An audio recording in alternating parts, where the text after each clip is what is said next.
Bienvenue sur Oval, le podcast 100% rugby. Ici, on parle de rugby sous toutes ses formes, l'actu brûlante, la stratégie, l'analyse, bref, le rugby dans son ensemble.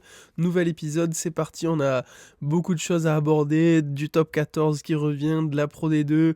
On va parler aussi du drop. Je voulais aborder ce sujet-là parce que c'est presque une espèce en voie de disparition. Je vous montrerai quelques stats qui sont assez impressionnantes par rapport à ce geste technique.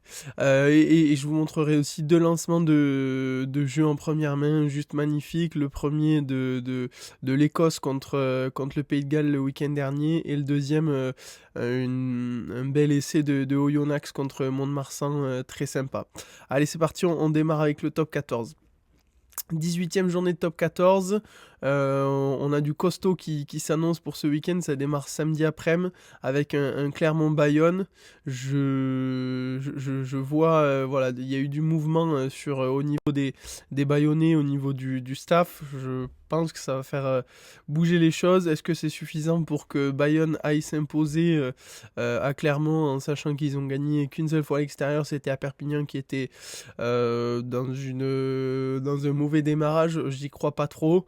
Je vois quand même un Clermont assez costaud, mais il va y avoir un beau match, honnêtement. Ensuite, on a un Lyon-Toulon, Wayne Nicolo qui va jouer contre son ancien club. Toulon qui a... c'est chaud aussi là-bas, un peu comme Bayonne. Il y a Mignoni qui a pris, je crois, 48 heures, non, une quinzaine de jours. Il avait dit je prends 48 heures pour réfléchir, mais il a pris 15 jours sans aller à l'entraînement, je crois. Donc voilà, un Lyon-Toulon qui va s'annoncer aussi très très chaud. Toulon est actuellement à la 8e place, donc pas évident. Euh, Ça risque de faire ouais, une belle rencontre. On a aussi un Montpellier Racing, Montpellier très costaud à domicile, mais le Racing 5e je crois actuellement, c'est 4e contre 5e il me semble. Donc ça s'annonce un gros match. On a un Stade Français Perpignan, Paris qui vient de perdre à domicile contre Toulouse. Je pense qu'ils vont pas vouloir perdre 2 fois d'affilée à la maison. Et on a un Perpignan qui est de nouveau en pleine bourre, qui vient de faire un match juste monstrueux contre Pau le week-end dernier.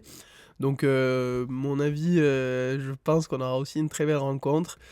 Sûrement un match à l'avantage du Stade Français, mais ça s'annonce quand même costaud. Ensuite, on a un Toulouse-Montauban avec des Toulousains en pleine bourre, des Montalbanais un peu en difficulté. Donc, à mon avis, large, voire très large victoire toulousaine. On a un Castres-La Rochelle avec des Rochelais en dents de scie, pas bien classés, 11e je crois, qui viennent chez des castrés, qui ont fait quelques exploits extérieurs, qui sont toujours dans les clous pour la qualif. Ils vont sûrement s'accrocher pour aller la chercher. Ils sont allés gagner à Bayonne. Enfin, cette année, c'est bon comme souvent, hein, mais c'est du très costaud, ça n'a jamais rien. Ça va être un gros match, sûrement ouais, un match âpre devant, à mon avis, si les Rochelais viennent avec des intentions. Gros match. Et on finira par un Pau-Toulouse avec quelques absents forcément côté bordelais parce qu'il y a des protégés, côté palois aussi avec l'absence des joueurs protégés, mais je pense qu'on va assister à une très très belle rencontre. Ça va être le match vraiment de la journée, très très chaud, 2e contre 3e, en perspective une très très très grosse journée de top 14 pour la 18e journée. La Pro D2 a démarré hier avec le premier match. Ensuite, on a donc du coup ce soir le multi avec l'ensemble des matchs de la journée de Pro D2. Ça démarre par un Provence-Agen. On a un Béziers-Oyonnax, on a un Brive-Dax, on a un Mont-de-Marsan-Biarritz pour le match un peu du maintien qui va clairement déterminer la suite de la saison. On a un Carcassonne-Aurillac, on a un Nevers contre Grenoble et on a un très très gros Vannes-Colomiers pour finir ce vendredi soir en beauté de Pro D2. Belle journée encore, ça s'annonce intéressant franchement, le Vannes-Colomiers. Alors j'ai pas regardé la compo de Colomiers, mais à mon avis ça va être une très très grosse rencontre. Que du plaisir pour ce week-end, clairement. Je voulais parler un peu du coup, comme je disais en préambule, du drop. J'ai sorti quelques chiffres par rapport à ce geste technique qui est vraiment Les stats m'ont surprise, même si pour avoir, regardé, des vieux matchs, on sent qu'il y a beaucoup moins c'est beaucoup moins fréquent des drops en match. Pour sortir quelques chiffres, c'est quand même assez impressionnant. J'ai des stats sur, les années 2010, 2008, 2009. L'année 2010 est une année record en nombre de drops. On est à 140 drops passés, en 2010. On est à 101 drops en 2008, 111 drops en 2009. Donc la barre des 100 drops était régulièrement passée. Cette année, je ne sais pas si vous en avez conscience, mais il n'y a que 7 drops qui ont été marqués en top 14. Euh, Ça fait une diff quand même énorme. J'ai regardé sur l'an dernier ou il y a 2 ans, je crois que c'était l'an dernier, 16 drops de marqués. Donc clairement, il y a eu une énorme chute du nombre de drops euh, en top 14.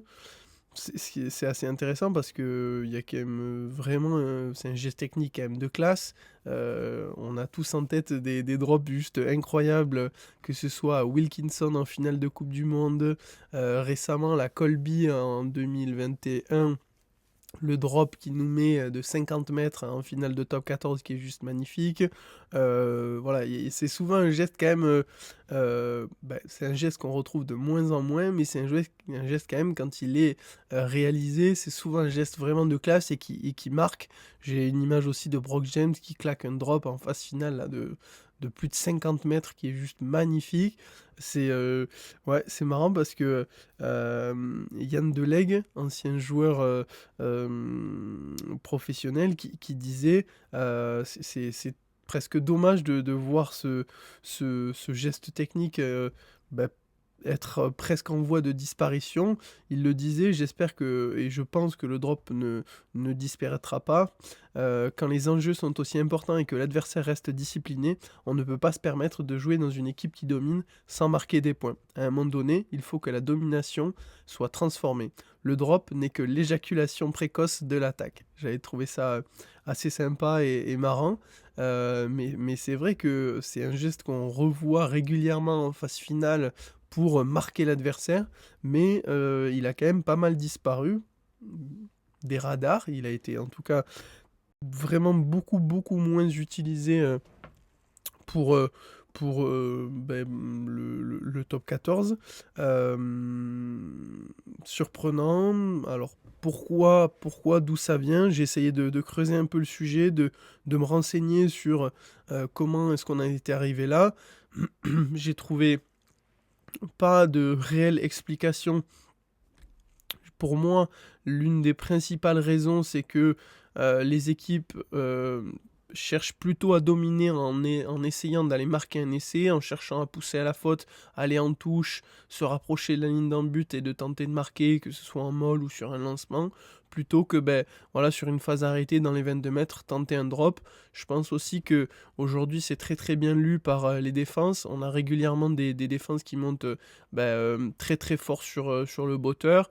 Donc je pense que l'une des principales raisons, c'est favoriser, essayer de marquer un essai plutôt que c'est-à-dire jouer sur des pick and go, des démarrages au ras, etc. Multiplier les temps de jeu pour pousser l'adversaire à la faute. Et sur un avantage, on va plutôt tenter peut-être de jouer le ballon, sortir le ballon derrière, ou tenter une passe au pied ou quelque chose comme ça, plutôt que on privilégie les 7 points aux 3 points, ce qui est logique aussi, hein. Mais du coup, on a un peu perdu cette culture du drop, parce que c'était vraiment une culture. Je regarde de temps en temps, je tombe sur des extraits d'anciens matchs des années 80-90, et c'était monnaie courante qu'il y ait un ou deux drops, trois drops de rentrée dans un match. Aujourd'hui, ça relève de l'exploit quand il y en a un qui est tenté, et c'est vrai que ça s'est pas mal perdu. Après, je pense que l'arrivée aussi du bonus offensif, le fait de favoriser l'attaque en la récompensant lorsque elle marque 3 essais ou plus, je pense qu'il y a aussi ce côté-là de psychologiquement se dire on peut enfoncer le clou par des essais. Le fait que voilà, un essai plus une transformation, ça représente 7 points. Ça aussi, ça joue sur l'impact du drop qui lui ne rapporte que 3 points. Peut-être que si on faisait monter le drop à 5 points, ça serait beaucoup plus utilisé. Je prends l'exemple du rugby à 13. En rugby à 13, le drop, on le voit quasiment jamais, sauf quand c'est pour le drop goal pour la victoire parce qu'il y a un match nul. Il me semble que le drop au rugby à 13, il est que d'1 point. Donc du coup, clairement, eux, pour le coup, dans ce sport-là, on ne le voit quasiment jamais, sauf pour donner la victoire en toute fin de match.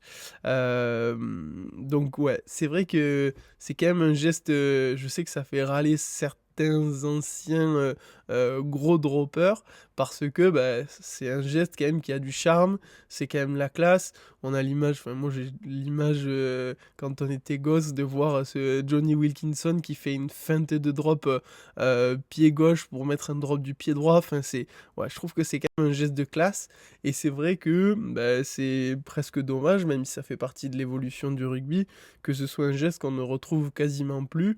J'ai des images aussi de Sean Edwards Gareth Edwards, pardon, qui tentait des drops souvent derrière les mêlées ou derrière les rucks. Ça, c'est des choses qu'on voit absolument plus du tout à dans le rugby actuel. Mais voilà, ça fait partie de l'évolution du rugby et c'est vrai que c'est un peu presque dommage de plus voir ou quasiment plus voir ce geste de classe. Je voulais vous parler aussi de 2 gestes de classe qu'il y a eu ce week-end. 2 lancements de jeu en première main que j'ai trouvé vraiment, vraiment sympa. Le premier, bon, désolé pour les supporters montois de remuer le couteau dans la plaie, mais il y a eu un lancement de jeu de la part de Oyonnax qui est juste magnifique ce week-end. Lancement sur touche, touche à peu près sur les 50, feinte de molle, c'est du coup le troisième ligne qui fait office de 9. Le 9 du coup pour le coup se décale sur la passe et on a un lancement qui est très très sympa avec du coup le 9 qui passe en 10 qui donne au numéro 13, on a c'est le numéro 12 du coup parce que c'est décalé, on a le 13 qui vient couper, le 10 du coup qui lui n'est pas encore intervenu se retrouve dans le dos du 12, le 13 coupe, ça donne pour le 13 et ensuite il y a un décalage donc il reste l'ailier côté fermé qui vient jouer en option, on a aussi l'arrière et l'ailier qui est grand côté, donc ça fait un 3 quasiment contre 1, donc sur la vitesse ça passe, et après il y a une très belle finition de l'ailier pour un essai qui est juste magnifique de la part de Oyonnax. J'en ai vu un second aussi qui était super sympa, c'est celui de l'Écosse contre le Pays de Galles. On est aussi sur un lancement sur touche, sauf que là ça fait un moll. Il est un peu plus avancé, il est sur les 22 mètres côté gauche. Et là, pour le coup, c'est une passe très très longue du 9 pour le 12.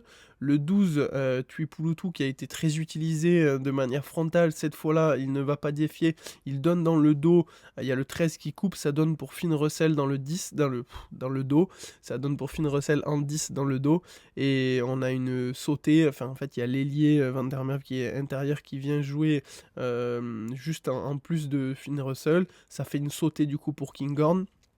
Et ensuite, il y a un 2 contre 1 sur la finition, parce que le décalage est fait, et c'est en bout de ligne qui est juste magnifique. Donc très très beau lancement, je vous mettrai les 2 lancements en vidéo, franchement ça régale. Dernier point, je voulais parler un peu de l'analyse, justement, on parlait du lancement de l'Écosse, analyse de la remontada de l'Écosse justement contre le Pays de Galles, futur adversaire quand même du 15 de France, l'Écosse, on y va dans 15 jours, d'ailleurs on y sera avec mon oncle, mon frère et des potes, donc ça devrait être très très sympa, mais je pense que ça va être un gros adversaire. Match pas évident, les Écossais ils ont montré qu'ils avaient de la ressource, avec justement je trouve un joueur qui a quand même bouleversé le match, Finn Russell. Je sais pas ce que vous en pensez, mais je l'ai trouvé, comme à son habitude, complètement fou, mais en même temps complètement fantastique. À la 50e minute, les Écossais ils sont menés 20-5. Il y a, je trouve, vraiment un moment charnière. Même si, les Écossais, ont fait preuve de patience pour gagner le match à la fin du match, c'est, vraiment, ce drop de renvoi sur lesquels les Gallois sont pas attentifs et ils prennent un essai, j'ai trouvé ça abusé, vraiment. Le premier essai, quand même, c'est Finn Russell qui le marque pour le coup, si on regarde un peu en détail, c'est quand même incroyable. Il a Kinghorn qui est côté gauche, il inverse, il part côté droit, il appelle Kinghorn plusieurs fois. Kinghorn vient du coup côté droit et en fait il crée le surnom du coup grâce à Kinghorn. Il garde et il va marquer. Donc déjà il remet les Écossais à 20-12. Il fait une belle bourde pour la pénalité que prennent les Écossais à 23-12 en faisant un coup de pied par-dessus, mais bon, c'est Finn Russell, c'est le créateur, parfois il y a du génie, mais des fois il y a du déchet, mais bon, c'est pour ça aussi qu'on l'aime, je crois. Et ensuite, 3 points de prix et c'est là que tu vois la force des champions, c'est que, il y a un renvoi, tout le monde se dit: «Ils vont prendre le temps parce qu'il y a 20-12, on y va tranquille», enfin 23-12, on reconstruit, on va fort chez eux. Non, lui, qu'est-ce qu'il fait? Il dès que son équipe est prête, il renvoie de suite, le coup d'envoi. Les Gallois sont pas placés. D'ailleurs, je trouve ça fou, mais bon, c'est grosse erreur quand même, défensive. On dit toujours que les points ne sont validés qu'une fois que la réception est est validée et la sortie de camp est validée. Bah, là, clairement, c'est le cas. Ils marquent 3 points les Gallois et ils prennent un essai sur un renvoi. Alors c'est très, très bien joué, hein, l'ailier écossais, qui monte super bien, Finn Russell qui voit la solution, tout au fond à gauche. Mais franchement, je trouve ça abusé. Donc à la 58e, enfin 60e peut-être, les Écossais reviennent dans le match à 23-19 du coup, alors qu'il y avait 23-12 juste avant, ils avaient recréé un break. Bref, 23-19 et après, voilà, sur je pense physiquement, les Écossais, dans la gestion aussi, ils ont été quand même très propres et ils arrivent à marquer sur Moll, dans les, 5 dernières minutes, je pense, du match, peut-être un peu plus. Et donc du coup, ils vont chercher la victoire 26-23. Et ils ont même une autre pénalité pour passer à 29-23. Donc ouais, franchement, l'Écosse avec Finn Russell et l'Écosse sans Finn Russell, je reste convaincu que c'est pas du tout la même équipe et il l'a prouvé encore aujourd'hui, même s'il fait des gestes un peu de folie à des moments, peut-être un peu trop osés, quand il est sur le terrain, c'est quand même quelque chose et franchement, je trouve que c'est fantastique de voir jouer des joueurs comme ça.